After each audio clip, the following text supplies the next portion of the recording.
જાડેશ્વરના રહીશ અને વર્ષોથી પથારીવશ રહેલા પિતાના મૃતદેહને દીકરા સામે બે દીકરીઓએ અગ્નિદાહ આપી પુત્ર તરીકેની ફરજ નિભાવી હતી।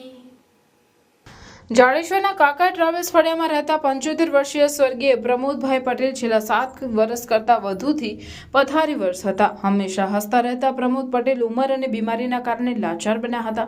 જો કે હિંમતના પાવર હાઉસ તરીકે ઓળખાતા પ્રમોદભાઈ દુઃખના સમય પણ હંમેશા મોઢા પર સ્મિત લહેરાવી લોકોના મન જીતી લેતા હતા। પથારીવશ રહેલા પતિની અર્ધાંગીની બની પત્ની તરીકે જ્યોતિબેનની દિન રાતની સેવા પણ વખાણવા લાયક બની હતી।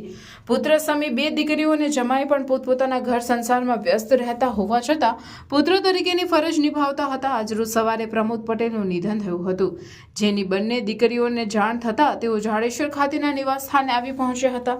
હૈયાફાટ રુદન સાથે દીકરીઓએ પિતાને અંતિમ વિદાય આપી હતી।